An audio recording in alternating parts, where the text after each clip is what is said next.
Hello வணக்கங்க. Welcome to Prince princess channel. இன்னைக்கு நம்ம என்ன பார்க்க போறோம்னா வாழைப்பூ ரெசிபி தாங்க பார்க்க போறோம்.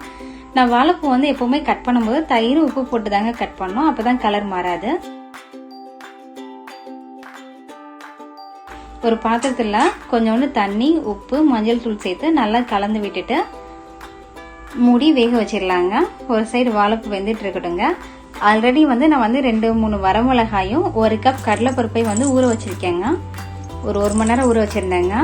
அது வந்து என்ன பண்ண போறேன்னா ஒரு மிக்ஸி ஜார்ல மாத்திட்டு இந்த மாதிரி வந்து பேஸ்ட் மாதிரி அரைச்சி எடுத்துக்க போறேங்க. ஒரு கடாயில வந்து எண்ணெய் ஊத்திக்க போறேங்க. இதுக்கு வந்து கொஞ்சம் எண்ணெய் வந்து அதிகமாக தாங்க தேவைப்படும். கடுகு உளுந்து போட்டு பொரிய விட்டுட்டு ஒரு 4-5 வரமிளகா, கொஞ்சம் பெருங்காயத்தூள், தேவையான அளவு கருவேப்பிலை போட்டு நல்லா தாளிச்சுக்கலாங்க. இப்போ வந்து நம்ம வந்து பேஸ்ட் மாதிரி அரைச்சி வச்சிருந்தோம்ல அந்த கடலைப்பருப்பு பேஸ்ட், அதை வந்து இதில் வந்து ஆட் பண்ணிக்கிறேங்க. இது எண்ணெயில் வந்து ஒரு 10-15 நிமிஷம் வரைக்கும் வேகணுங்க. அப்போ தான் இதோட டேஸ்ட் வந்து ரொம்ப நல்லா இருக்கும். சாப்பிடாதவங்க கூட சாப்பிடுவாங்கங்க. கண்டிப்பாக அவங்களோட வீட்டில் நீங்கள் இதை ட்ரை பண்ணி பார்க்கணுங்க. ஸோ நல்லா வதங்கட்டுங்க எண்ணெயில். இந்த மாதிரி மெதுவாக கிளறி விடுங்க. பிடிச்சிடாம கிளறி விட்டுட்டே இருங்கங்க.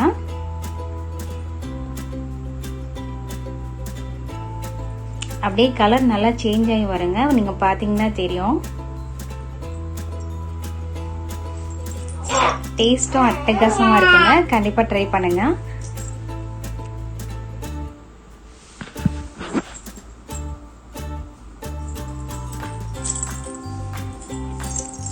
இப்போ இந்த வாழைப்பூ வந்து வெந்துருச்சுங்க. இந்த வெந்த வாழைப்பூ வந்து அதில் ஆட் பண்ணிக்க போறோங்க.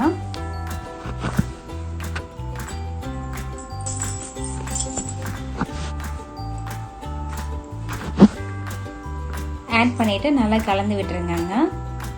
இந்த ரெசிபி இதில் வந்து நீங்கள் வந்து உப்பு போடணும் அவசியம் இல்லைங்க. ஏற்கனவே வந்து வாழைப்பூ கட் பண்ணி போடும் போதும் சரி, வேக வைக்கும் போதும் நம்ம வந்து ஆல்ரெடி உப்பு ஆட் பண்ணியிருக்கோம். ஸோ இதில் வந்து நீங்கள் சால்ட் போட்டுறாதீங்க.